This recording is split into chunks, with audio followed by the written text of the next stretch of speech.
Жұпар. Әңгіме. Авторы Асхат Өмірбаев. Көктемнің сызы мол, құбылмалы түндерінің бірі еді. Малды жайғап болған соң сырым қыстан қалған маяның үстіне шалқалай жатып, бұлт торлаған аспанды ұзақ қызықтаумен болды. Ай жасырынбақ ойнаған баладай, біресе бұлт ішіне кіріп, біресе жарқ етіп бой көрсетеді. Есіне анасының күнде айтатын жаттанды сөзі түсті. Жасың болса 30-ға таяп қалды, сен болсаң әлі үйленбей жүрсің. Менің де келін жұмсап немере бағатын уақытым болды, оны ойлап жүрген сен жоқ. Дей ме, әйтеуір анасының айтқан ақылы құлағының түбінде масаның ызыңындай мазасын қашырған. Жігіт ойға батып ұзақ жатқанын аңғармай қалды.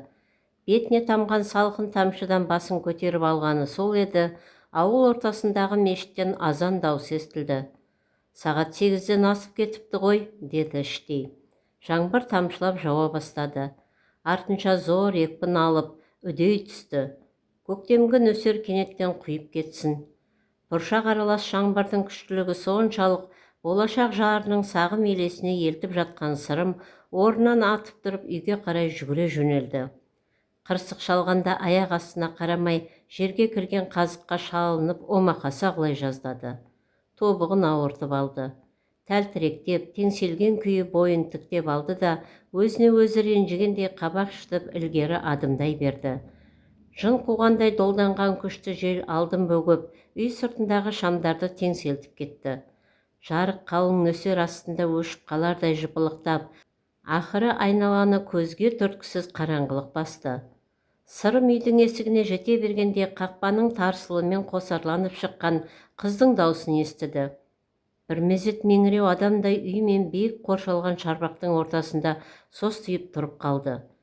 Бұл кезде найзағай қатты жарқылдап, ескілеу тамның сыр тамған айғыз терезелеріне шағылысып, ара-тұра түнекке жасырынған сиықсыз қасбеттер мен темірден істелген суағарларды жарқыратып көрсетіп тұрды.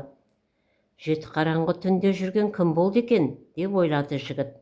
Анасы болса тұрмыс құрған қарындасының қалың білуге қалаға кеткен. Жалғыз өзі даңғарадай үйде зеріксе де, достарын бастаңғы жасауға шақырмай, саяқ қалуды жөн көрген. Міне, төңіректі түгелдей бірде жарық, бірде түнек билік құрып, зеңгір көкте жай оты жарқырай жөнелгенде, манаурап жатқан ауылды сілкіп-сілкіп алғанға ұқсайды. Қақпа тарсылы қаттырақ естілді. Темір қақпаның алдына келген сырымның үсті бұл кезде суға малшынып үлгерген еді. Өзінің келгенін білдіргендей жөткірініп қалды. «Бұл кім?» деді өктем дауыспен. Бойына ұялаған беймәлім үрейді зор дауыс басып кетті. «Көмектесіңізші, өтінемін!» Жігіт тіл қата алмай тосылып қалды. Басына небір ойлар шарлап кетті. Түнде ауылда қандай қыз жүреді? Мынандай жаңбырда көше кезген кім болды екен? Кім болса да бөтен біреу болғаны ғой. Әйтпесе, қақпа қайта тарсылдай бастады. Жігіт не істерін білмей абдырып қалды. Мүмкін бұл әйел дау іздеп жүрген біреу шығар. Қазір есікті ашсам, ертең өзіме бәле болып жабысып жүрсе қайтем? Қазір қыздар деген бұзылып барады. Сенім жоқ. Жоқ, бір нәрсеге ұрынып қалмай тұрғанда үйге кіргенім дұрыс шығар. Мүмкін қыздың артында үй тонаушылар тұрған шығар, кім білсін. «Өтінемін, маған көмектесе көріңізші. Соңымнан мас жігіттер қуып келеді. Сізге өмір бойы қарыздар болып өтейін. Ағатай, есікті ашыңызшы!» деді жалыныш үнмен. Іле қыздың жылап сықтаған даусы естілді. Үнінен шыққан зарлы діріл мен суық жаңбыр жігіттің денесін дірдек қақтырған. «Егер мені жауыздарға жемтік қылам демесеңіз, құтқара көріңіз, өтінем сізден!» Сырымның жүрегі зырқ етті. Есіктің артында тұрған қыздың өзін алдап тұрмағанына иланды. Жалына көмек сұраған қызға жаны ашып кетті. Жігіт шарбақтың төменгі жағындағы белдеу ағашқа аяқ басып, басын шығарып көшеге көз тастады. Көз алдында бір уыс болып бүріскен қызды көрді. Осы тұста қайта найзағай жарқ ете қалды. Көшенің басында осылай қарай 3-4 жігіт жүгіріп келеді екен. Сырым секіріп түсіп, темір ілгекті асқан жылдамдықпен ағытып жіберді. Қақпа ашыла салысымен үй қорыған мысықтай зу етіп қыз кіріп келді. Қақпаны тез жабыңыз, деді бойжеткен ерні дір-дір етіп. Сырым жан ұшыра ілгекті қайта салды. Темірмен қапталған өрнекті есіктің алдында ішке ентелей енген қызбен соқтығысып қала жаздап, өне бойы шымырлап кетті. Бойжеткеннің қатты қорыққаннан қалшылдап тұрғанын сезді. Найзағай қайта жарқ еткенде үсті басы суға малынған, әрі өзі қалтырап тұрған орта бойлы бейтаныс қызды көрді. Жігіт қыздың шошынғаннан жүзі бір уыс болып, бойын үрей билеп тұрғанын аңғарды. Ту биіктен құлақ тұндырарлық күннің күркірі естілді. «Сен кімсің? Түнде неге жалғыз жүрсің?» деп жігіт айтуға оқтала беріп еді, қыз асқан жылдамдықпен: «Үндемеңіз», деді құлағына сыбырлап. «Қазір олар өтіп кетсін». Расында асфальтқа тиген тамшылар әнін бұзған аяқ дыбыстары естілді. Қақпаның ту сыртынан әлдекімдер жүгіріп өтті.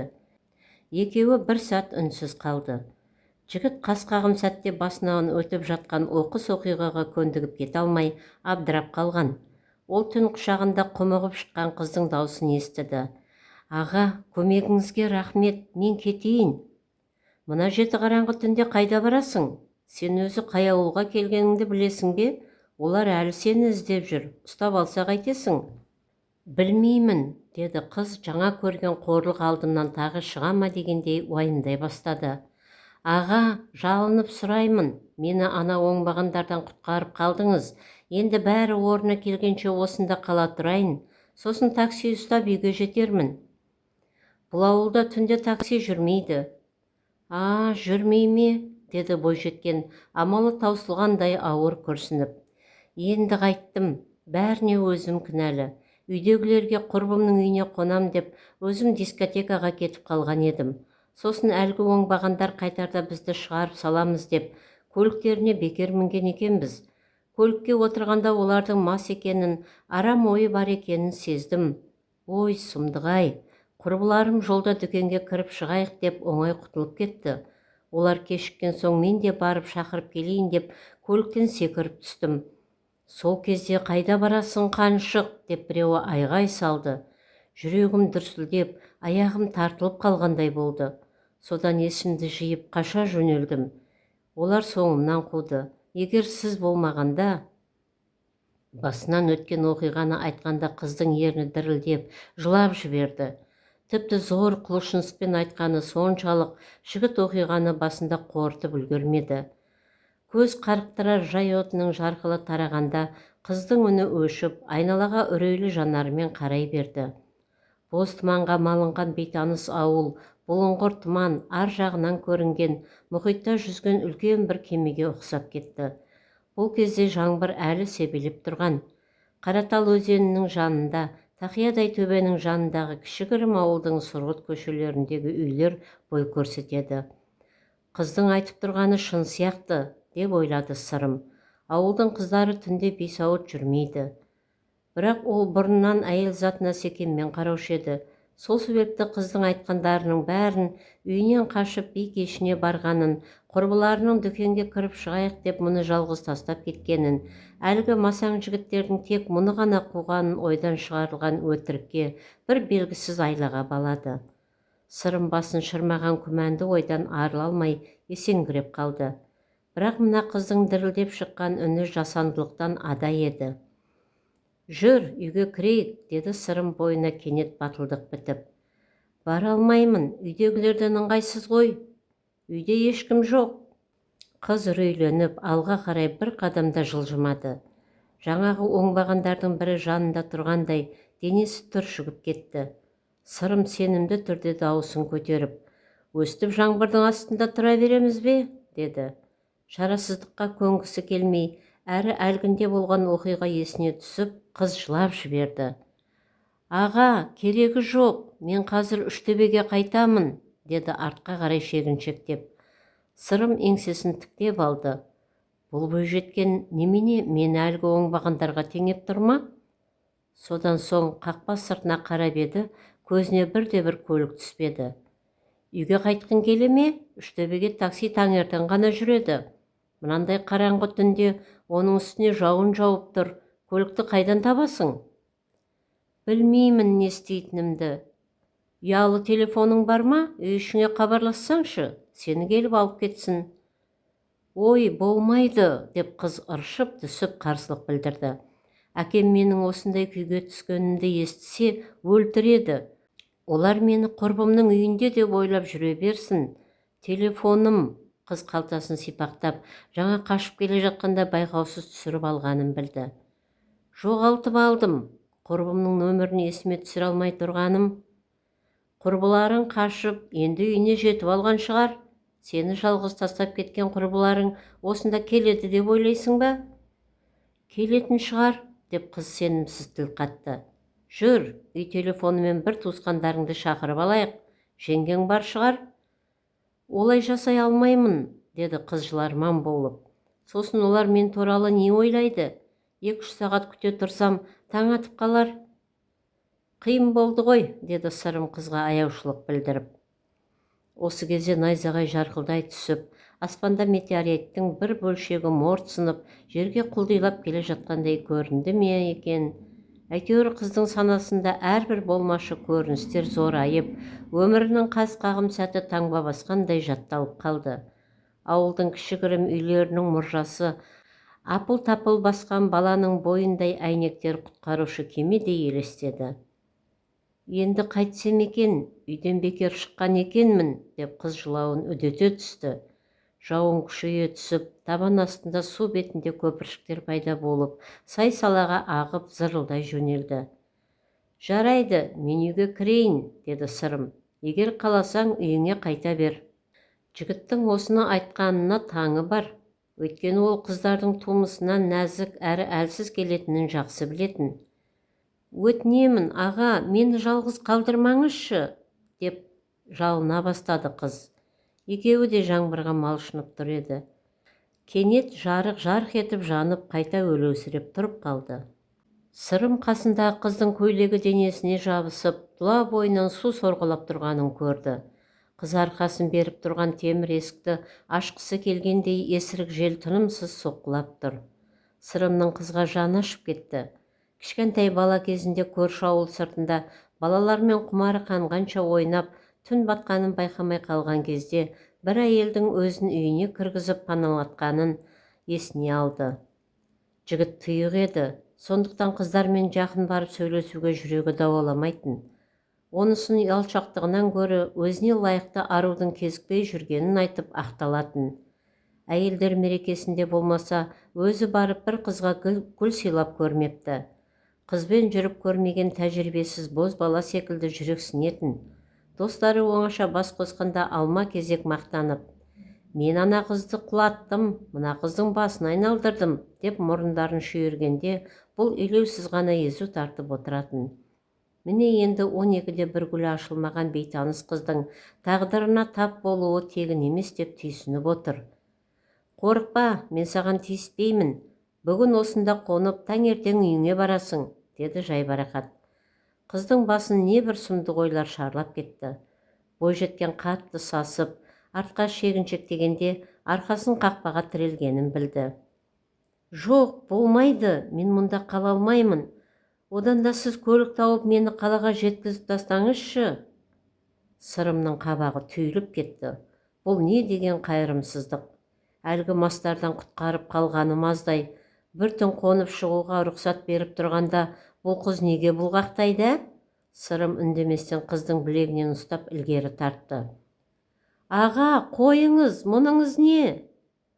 Екеуміз жаңбырдың астында тұрып ауру болармыз, одан да үйге кірейік, деді сырым.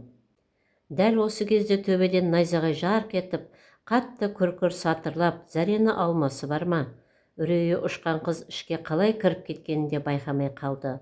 Сырым қабырғаны сипалап шамды жағып еді, өлеусіреп тұр екен. Қабырғаны сипалап жүр, әйтпесе бір нәрсеге ұрынып, бір жеріңді ауыртып аларсың, деп ескертті жігіт. Бойжеткен зорға адымдап, сүріне қабына төргі бөлмеге өтті. Қазір мен шырақ жағайын, деді сырым. Сәлден соң ортадан әлсіз жанған балауыз шамы көрінді. Толқыған болмашы жалынмен бірге үй ішіндегі заттардың серейген ұзын көлеңкелері қабырғалардың бетінде құбылып тұрды. Қыз терезеге үңілгенде әйнек сыртынан тырс-тырс еткен тамшылар әуенін естіді. Көк сеңгірден күркіреген қуатты дыбыс шатырлап қоя бергенде қыздың үні өшіп, бет-әлпеті қуаңқы тартып диванға отыра кетті. Сырым үстіндегі су киімін шешіп тастауға оқталды да, қыз қашып кетеді екен деп сыртқа ішінен кілтті бұрап құлтап тастады. Қыздың тіпті зәресі ұшты. Найзағайдың дәл төбемізде ойнағанын көрдің бе? Әні, жауын тағы күшейе түсті. Мұндай кезде көше кезіп жүргеннен үйде отырған жақсы емес пе?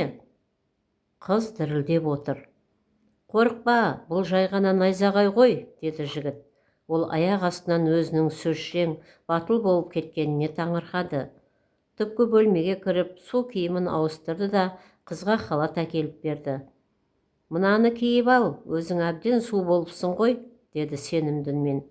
Бұл қарындасымнан қалған киімдер, ана бөлмеге барып киіміңді ауыстырып алсаң болады.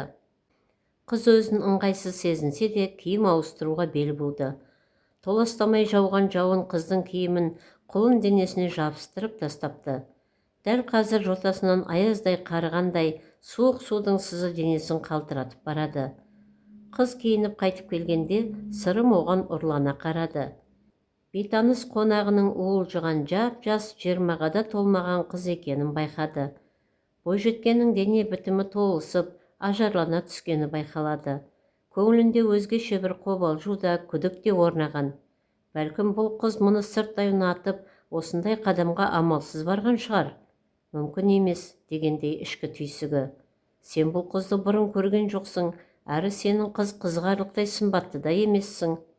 Рас, түрі анау айтқандай келбетті болмаса да өңсіз емес, дүниеге көз қарасы да қалыптасып қалған. Ал, жақсы, жатып демалайық, деді жігіт. Зәресі ұшқан қыз орнынан атып тұрды. Сосын жігіттің көзіне тік қарай алмай, ойша зерттеумен болды. Жігіттің үстіндегі спорттық киімін, жүріс-тұрысын қарап, 30 жасқа жақындап қалғанын аңғарды. Аға, рахмет, мен осында отыра берейін, қазір таң атып қалар, деп бірдеме айтқан болды. Мен саған түпкі бөлмеге төсек салып қойдым, жаңа жайма төседім, барып демал, таңертең үйіңе қайтасың, мен диванға жата салам. Жоқ, мен осында отыра берейінші, деді қыз тісі тісіне тимей қалшылдап. Суық жаңбырдың әсері ме, әлде жаңа көрген қорлық па, әйтеуір мазасы қашып тұр еді. Жарайды, тоңсаң мына көрпені жамыларсың. Қыз орнынан әлі тапжылмай отыр. Ой, мына қыздың ұялшағын-ай, деп ойлады Сырым. Бойжеткен қорықпас үшін өзі барып төсекке тезірек жата қалғысы келіп, түпкі бөлмеге еніп кетті. Киімдерін төсектің жанындағы орындыққа қоя салып, ұйықтамақ болды. Төргі бөлмедегі құдайы қонағы қорқып қалар деген оймен шырағданды сөндірген жоқ. Құлағына ешбір қимыл қозғалыс естілмеді.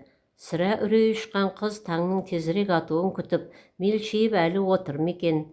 Арада сүт пісірім уақыт өткенде диванның сәл тықыры естілді. Артынша тым-тырыс бола қалды. Сырым қызды жатып қалды деп ойлады.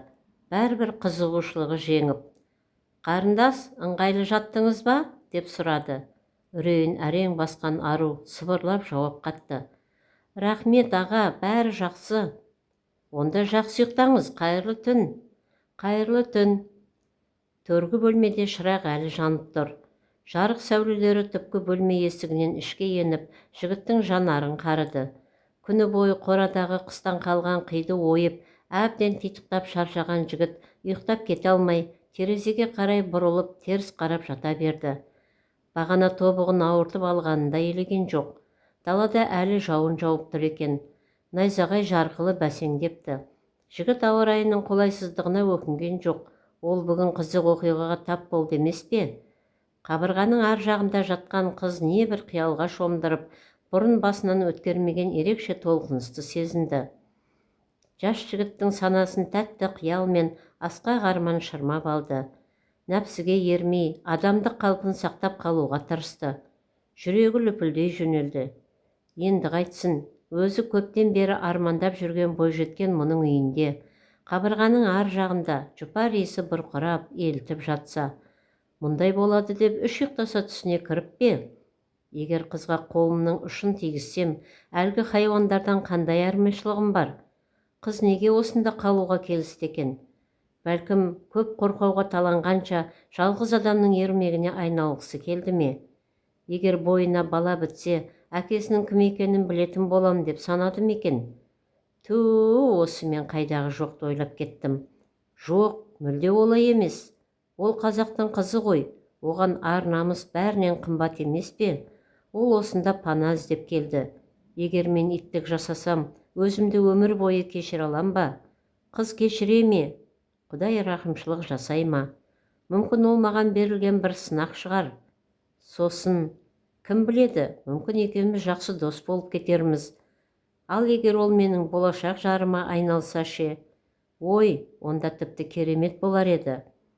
Сырым қызды қиялмен құшып, екеуі қол ұстасып неке сарайына бара жатқанын елестетті. Анасы мен қарындасының қуаныштан шаттанған жүзі жарқырай ма қалай? Жігіттің ойы сан саққа жүгірді. Қазір бойжеткен не істеп жатыр екен? Бастапқыда қыздың ың-шыңсыз ұйқы құшағына еніп, кірпік айқастырған болар деп ойлаған. Бірақ оның әрі-бері дөңбекшіп, көз ілмегенін, үй иесін оятып алмайын дегендей аса сақтықпен қозғалғанын аңғарды. Ойпырмай, бағанадан бері есі шығып, қыздың есімін сұрауды да естен шығарыптау. Өстіп аңғал басым, жар-құшар уақытым болса да опық жеп жүр емеспін бе? Деді өзіне өзі ренжіп.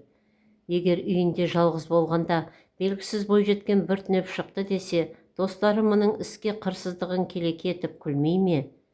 Егер бұл ұйықтап қалғанда қыз қашып кетсе ше? Тіпті таңертең есіктен шығарып салып, сау бол деп қош айтысады. Түнгі оқиғадан кейін қайта кездесе ме? Сырымның басы шым-шытырық ойлар қаумалап, таң ата көз ілініп еді. Қыз болса түнімен ұйықтай алмай аунақшып, басынан өткен сұмдықты елегінен өткізген. Бойы бөтен үйге үйренген секілді, бірақ жанында бөтен еркектің жатуы берекесін қашырып, құмарлық сезімдерін еріксіз қоздырып кеткен. Таң ата біреу тұрды боятты. Көзін ашқанда қарсы алдында кеше түнде қонған бейтаныс бойжеткен тұрды. Түндегі өлеусіреген жарықтан аса байқамапты. Қыз нақ сұлудың өзі екен. Маңдайы ашық, кекілі өзіне жарасымды көрінді. Екі беті томпиып, күлгенде сәл шұңқыр пайда болады екен. Қайырлы таң, ағай, деді күлімсіреп. Өзіңіз қатты ұйықтайды екенсіз. Қайырлы таң, жігіт көзін уқалап. Сен қашан тұрғансың?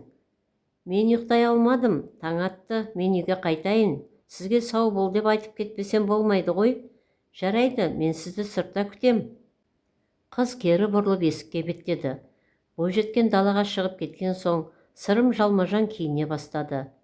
Құдды қолына келіп қонған бақыты ұшып кетердей көрінді. Көгершінім, деді іштей. Денесі құрысып қалыпты. Ұйқысын аша алмай, бетін қол жуғышқа жуып сүлгіге сүртінді. Іле-шала далаға шыққан. Қыздың нұрлы көзінен мейірім есіп, ақша жүзінен албыртық пен жастықтың нышаны сезіледі. Шай ішіп кетпедің бе? Аузына түскен сөз осы болды.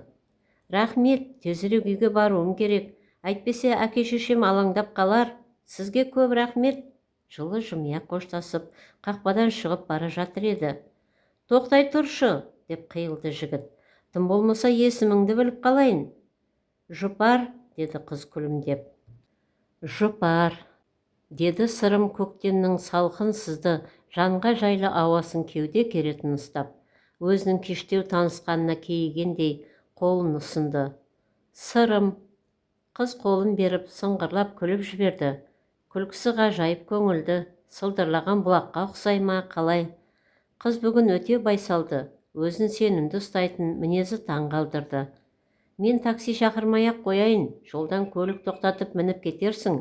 Әйтпесе бұл ауылда кімнің үйінен кім шыққаны білініп тұрады. Қыз күлмен қағып басын изеді. Жігіт қызды қиғысы келмей.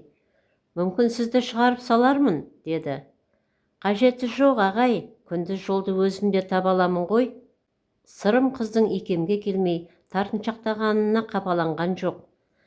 Қыз мұның түнді бірге қарсы алғанын ешкімге тіс жармайды деп сенген. Егер менің көмегім қажет болса... Рахмет, кейін сізге өзім хабарласам. Қыз түндегі арсыздан арашалап қалған жігіттің батылдығы мен сабырлылығына риза болды. Бөтен жігіттің үйіне қонып, кейбір сезімдерін қытықтамады дейсің бе, деп ойлады жігіт. Қыз ұзап кеткенше көз алған жоқ. Үйге кіргенде Сырымның көңіл күйі кілт бұзылды. Қолда тұрған қыздан айырылып қалған үшін өзін қатты сөкті. Үйіне анасы келгенше қызды көндіріп, келін қылып түсіріп алмас па еді? Бірақ ол ойынан тез айныды. Махаббатқа зорлық жүрмейді. Егер қыз бұдан тез суынып кетсе ше, онда асқақ армандары әп сәтте көзден бал-бұл ұшпай ма? Бір жағынан жасаған жақсылық үшін мұным да дұрыс болыпты деп өзін жұбатты. Дүние дөңгелек, әлі талай кездесерміз деп түйді. Диванға отыра кеткені сол еді, матаға сіңген қыздың нәзік те жұпар иісі басын шыр айландырып сала берді. Айсара үйіне келгенде баласы төсегінде шалқалай ұйықтап жатыр екен. Әйтеуір таңертең қорадан сиырды өріске айдап, тауыққа жем шашуды ұмытпапты. Күн жексенбі болатын, сондықтан баласын оятуға қимады. Қызы беріп жіберген сәлем сауқатты үстелге қойып шай қайнатты. Үйдің ішін ретке келтірген соң өзінің жолдан шаршап келгенін сезініп диванға отыра кетті. Айсара диванның жапқышына сіңген бөтен әтір иісін сезді. Бұл қыздар себетін әтірдің иісі ғой, иісі неткен тамаш еді. Мүмкін кеше Сырым болашақ келін ертіп әкелген шығар, деп түйді. Сосын іштей қуанып, жүзі жадырай түсті. Не де болса бала менді келін түсіретін шығар, деп ойлады ана. Қуанышты жаңалықты тезірек естігісі келіп. Сырым, әй Сырым, оянсаңшы, сағат 8 болды. Шаңқай түс болды ғой, өстіп ұйықтап жата бересің бе, деді. Сырым оянғанымен орнынан тұрғысы келмеді. Қиялымен түндегі аруды құшып, тәтті елеске елігіп жатқан. Шешемнің бүгін неге мазасы қашып кеткен? Айсара дауыстап қоймаған соң, тәтті түсінің үзіліп қалғанына өкініп, орнынан еріншектеу тұрды. Сыртқа шығып, таза ауаны тыныстады. Күн ысып келеді екен. Көктемнің жайма шуақ күні табалдырыққа түсіп, жалаң аяқ жер басқан жігіттің табанын қытықтады. Қол жуғышқа беті қолын жуып, үстелге келіп жайғасты. Сонша неге кешіктің? Кел шайыңды іш. Ана жақаштар бүгін құда күтеді екен, соған барып көмектес. Мен де бір жағына шығып, шек қарын тазалармын. Қанша айтқанмен ағайын ғой, осындайда көмектеспегенде қашан қол ұшын береміз. Ертең сен үйленсең, олар да бізге болысады. Бұйырса ол күнге де жетерміз, деді әңгіменің бір ұшын шығармақ болып. Сырым үндемеді. Үнсіз шайын сораптап, ойға батқан адамдай томсарып отырды. Айсара үйдің ішін жайлаған тәтті әтір иісінің тегін емесін сезген. Үйдің іші әтір аңқып кеткен бе, немене, деді ұлына сынай қарап. Білмеймін, өткенде Самал құрбыларымен келгенде сеуіп жүрген, есі ұзаққа сақталатын әтір болды ғой, деді сыр білдірмей. Қарындасының парфюмерияға құмартып жүргені есіне түсіп. Шешесі сеніңкіремесе де одан әрі қазбаламады. Ұлының бір білгені бар шығар, әйтеуір үйге тезірек келін әкелсе екен деп тіледі. Сырым бетін сипады да орнынан тұрып жүре берді. Арада бір апта сырғыды. Сырымның ойынан үйге бейтаныс қыз қонған түнгі оқиға кетпей-ақ қойды. Жұпар үйіне қалай жетті екен, амандығын білдіріп бір хабар бермеді ғой. Әлде өзім іздеп қалаға барсам ба? Қолымда мекен жайы да жоқ қой, босқа әуреленем бе? Жоқ, үйде қол қусырып отырғанша қызды іздегенім жақсы емес пе, деп бір шешімге келді. Бірақ қалаға барудың ыңғайы келмей жүрді. Алдыңғы күні қойдың кезегін бақса, кеше көрші Жылқыбайдың астында ауыл жігіттерімен бірге қолғабыс жасап, отын жарып, суын тасып берді. Сөйтіп сүреңсіз күндер өте берді. Бірде таңертең үйге аудандық қорғаныс істері жөніндегі бөлімнің шақырту қағазы келген.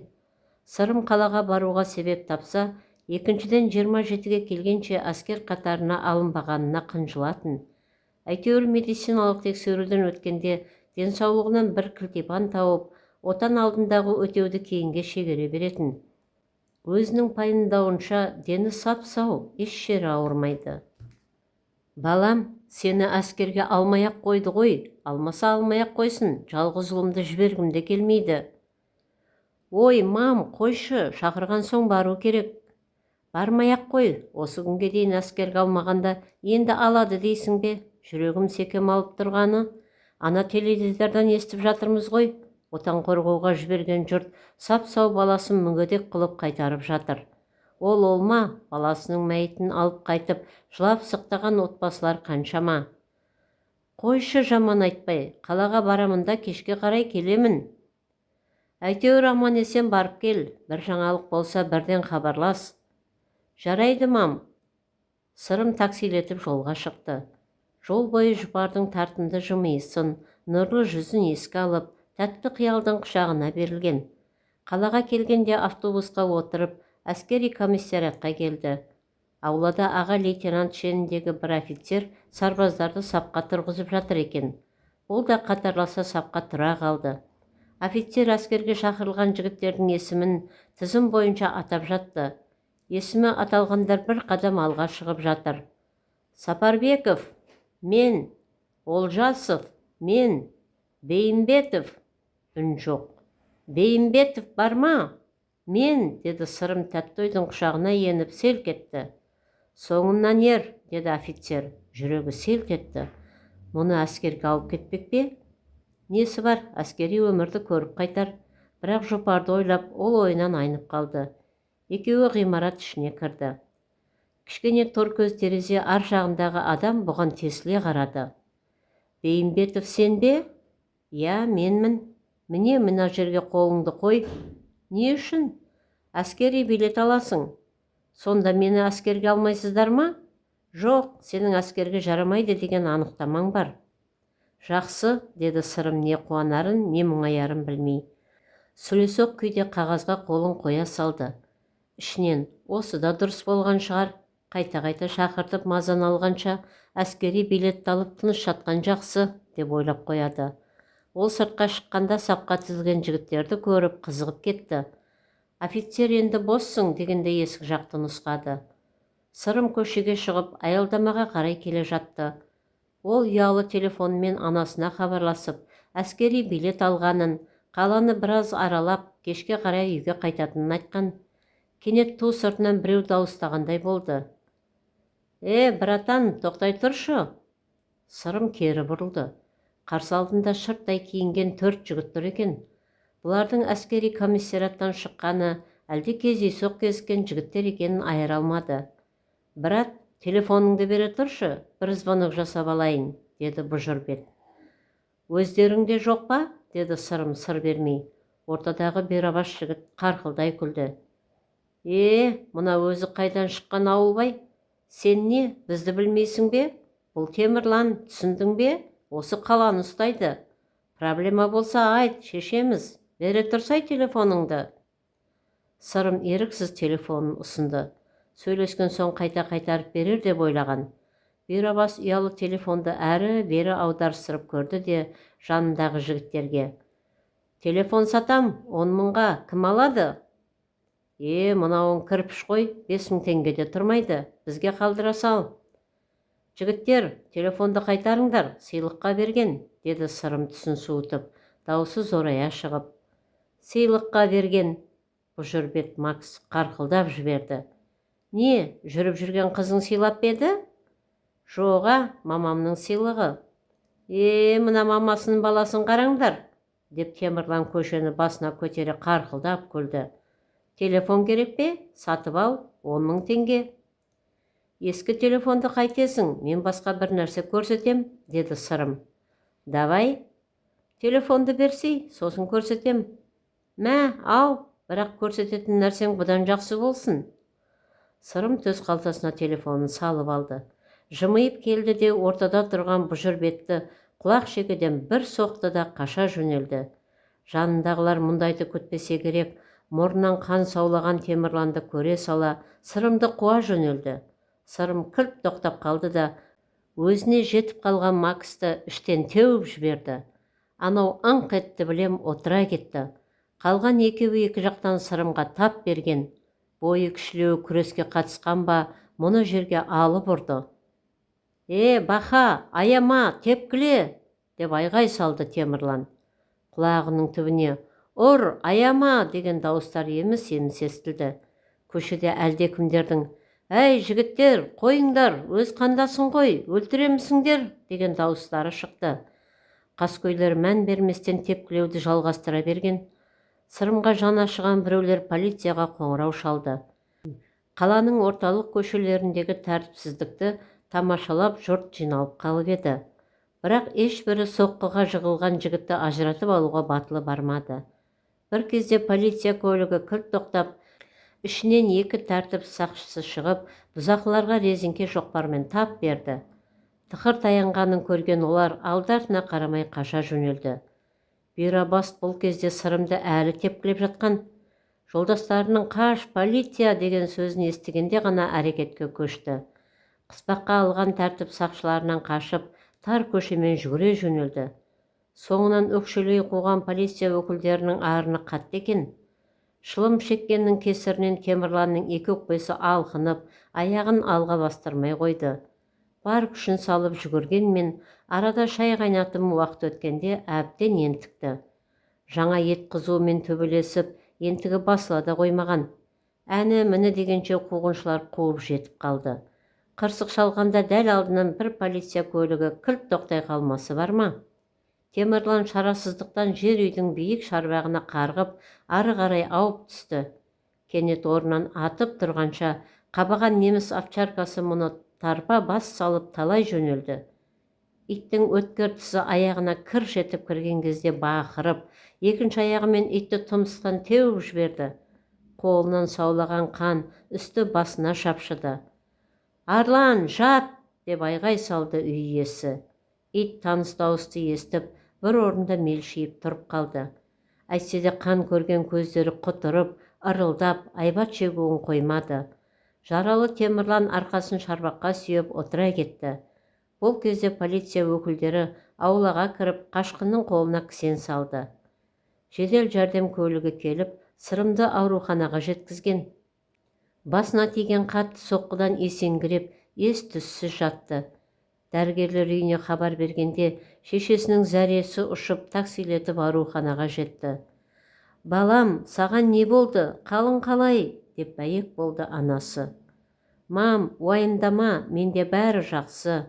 Балам-ау, сені соққан кімдер?» «Науқасты мазалай бермеңіз, басынан қатты соққы алған. Қазір денсаулығы жаман емес, әлі-ақ сауығып кетеді», деді дәрігерлер басу айтып. «Мам!» Сырым қинала тіл қатты.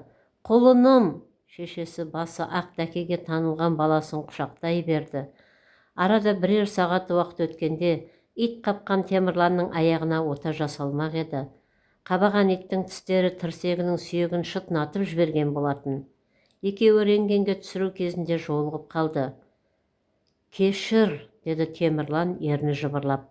«Саған қиянат жасаймын деп, өзім осындай жағдайға тап болдым. Ешбір зорлық жазасыз қалмайды екен. Ештең етпейді, ер шекіспей бекіспейді деген. Мен түрмеге отырғым келмейді, маған қарсы арыз жазбай-ақ қойшы. Бүгіннен бастап жаңа өмір бастағым келеді». Сырым оны іштей кешірді. Оның үстіне ауруханаға түскелі бері ата-анасы мұның палатасына келіп, полицияға арыз жазбауын, баласына ешқандай кінә тақпайтынын айтып кешірім сұраған. Өне бойы сырқырап жатқанда құлағына маза бермеген адамдарды көргісі де, естігісі де келмеген. «Балам, бізден бір қателік кетті.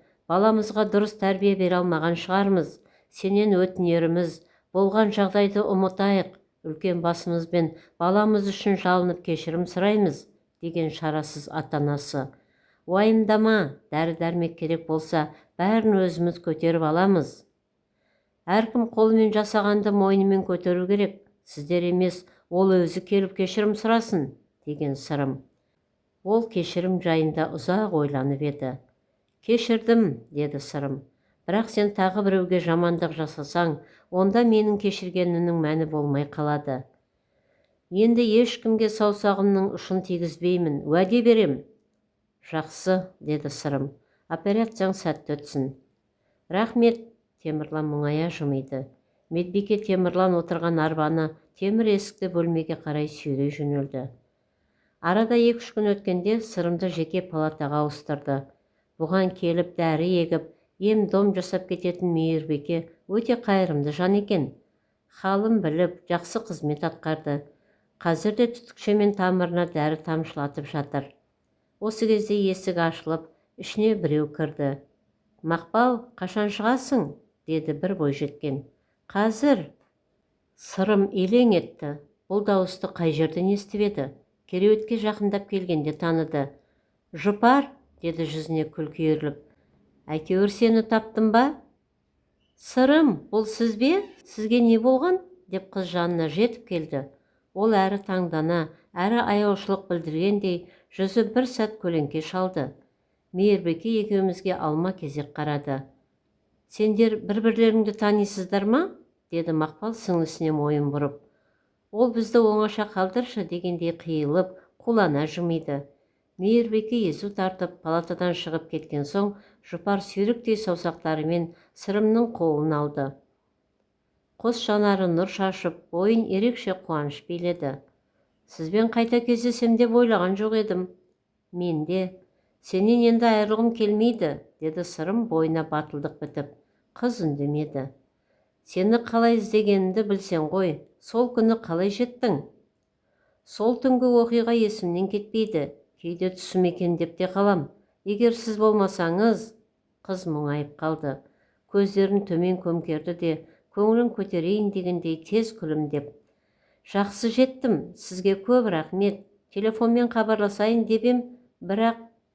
«Бата алмай жүрдің бе?» «Солай десе де болады». Қыз ұялып жымиып күлді. «Сіз ше?» «Сіз хабарласып қалар деп телефонды күзетумен болдым». «Мен ауылға қайта бара алмайтын едім, кешіріңіз». «Екеуміздің қайта кездескеніміз жақсы болды, солай емес пе?» «Иә». Жігіт күлді. Дәкемен оралған оң қолын көтермек болды. «Қозғалмаңыз, жараңызды асқындырып аласыз». «Маған жаныңыз аши ма?» «Мен бүгін сіздің жаныңызда қалғым келеді». «Рас па?» деді жігіт таңырқап. «Менен қорықпайсыз ба?» «Өткен түнде қорықта қойған жоқсыз, қазір де қорқа қоймаспын». «Әке-шешеңе не деп айтасың?» «Олар Алматыға кеткен. Бүгін осында әпкемнің жанына кезекшілікке қалам». «Жаңа ғана менің жанымда қалам деп едіңіз ғой?» Екеуі қосыла күлді.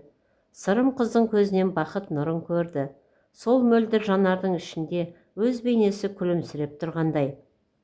Түн ортасы, палата іші ала көлеңке, кенет қыз жатқан керует қозғалып кетті. Жұпар өзінің үрейлі даусынан шошып оянды. Даусы дірілдеп, қарлығып, жарықшақтанып шықты. Жігіт оянып, мойнын бұрып жалт қарады. «Жұпар, саған не болды?» деді Сырым. Орнынан тұрып, қызды жұбатпақ еді, денесін қозғалта алмады. Өне бойы қарысып қалыпты. Қыздың даусы құмыға шығып, жан-жағына қарады да тынши қалды. «Жұпар, қорықпа, мен жаныңдамын», деді жігіт. Қыздың тыныс алуы қалыпқа келіп, керуетінен сырғып түсіп, жігіттің жанына келді. «Ренжімеші, өткен жолғы оқиға әлі ойымнан кетпей жүр. Ол сұмдық артта қалды, енді бәрін ұмыт. Қорықпа, мен әрдайым сенің жаныңда боламын». Сырым қыздың сүйріктей саусақтарын жып-жылы алақанымен басып өзіне тартты. Қыз қымсынып тартынған жоқ. «Мен сені өмір бойы аялап, қорғап өткім келеді», деді жігіт. «Сен өмірімде кенеттен пайда болып, аз уақытта жүрегіме ұшқын қалдырып үлгердің. Сол күн менің есімде мәңгілік қалатын шығар. Есіңде ме, екеуміздің қоштасқан сәтіміз? Таңертең сен кеткенде денемнің бір бөлшегі сенімен бірге кеткендей болды». Қыз үндемеді. Төмен қараған бойы екі беті қызарақтап отырды. Жігіттің айтқан сөздері манағы қорқынышын жеңіп, құлаққа жағымды, жылы сөздерін ести бергісі келеді. «Жұпар», деді Сырым, «білесің бе, сол күннен бері мен сені ойлаумен болдым. Өзімнің өмірім, айналам, тіпті мына дүние әп-сәтте өзгеріп шыға келді. Ал сен ше, сенде менде өзгеріс болды ма?» Мен де сізді ойладым. Сіз сондай жақсы адамсыз». «Жұпар, мен сені...» Сырым сөзінің аяғын жұтып қойды. «Сол күннен кейін сізді сүйіп те, сағынып та үлгеріппін. Сізсіз өмірдің мәні жоқ екенін түсіндім. Жоқ, бұл жай ғана қызығушылық емес, өткінші сезім деп те айта алмаймын. Мен өзімнің ғашық екенімді сездім. Түсінесің бе? Мен сізді сүйіп қалыппын. Қыздың беті ду ете қалды. Бетінің қызарып кеткенін ала көлеңке бөлмеде білген жоқ. Жігіт қызды өзіне тартты. Қолдарымен қыздың қолаң шаштарын сипап, маңдайынан сүйді. Жұпар иіс мұрын жарды. Сосын сағынышын басқысы келгендей кеудесін басып қапсыра құшақтай берді. Бір сәтте қыз жылап жатқан секілді. Жігіт қызды ренжітіп алдым ба деп шашынан сипай түсті. Қыз науқас жігіттің жаралы денесіне жүк түсірмейін дегендей кері серпіле беріп еді, қапсыра құшақтаған қолдар ажырап кете қоймады. Сол сәтте қыздың ерні ду ете қалды. Мұндай тәтті сезімге еліткен қыздың басы дөңгелек дүниедей шыр көбелек айналып жүре берді. Таң атқанда қыз жігіттің аяқ жағында жатыр еді. Сырым оянғанда бөлме ішіне күн сәулесі түсіп, айнала нұрланып кеткенін көрді. Бөлме іші де көктемнің керімсал ауасындай жұпар, қош иіс аңқып тұр екен. Бойжеткеннің ақша жүзіне ұзақ қарап ойланып кетті. Сәлден соң қыз оянып, езу тартты. Төсегінің аяқ жағында отырған. Кенет есік ашылып, ішке анасы кіріп келді. Қыз қысылып қалды. «Балам-ау, қалың қалай?» деді шешесі. «Жақсы, мам». Шешесі қызға қараған. «Сәлеметсіз бе?» деді екі бетті нартай қызарған жұпар. «Сәлемет пе айналайын, бүгін ақ халатыңды кимегенсің бе?» «Мама, ол Мейірбике емес».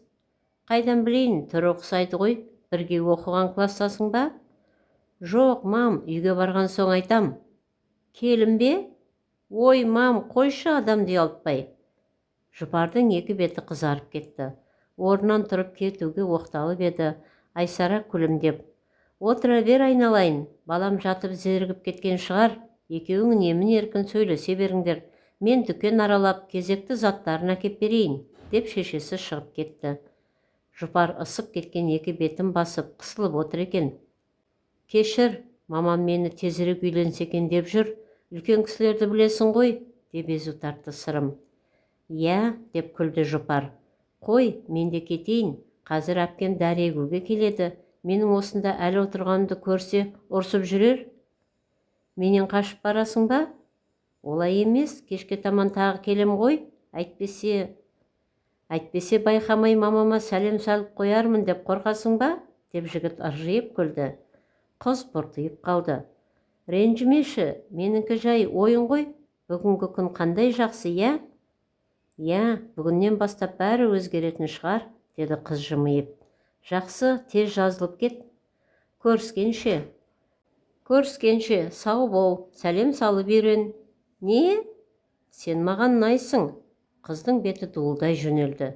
Теріс бұрылып есіктен шығып жүре берді. Сырым кеуде кере тыныс алды. «Шіркін, жұпар десе жұпар ғой», деді Сырым қиялға беріліп. Қыз ешқайда барғысы келмей, арқасымен есіктің сыртына сүйеніп, ұзақ тұрып қалды. Әңгіменің соңы.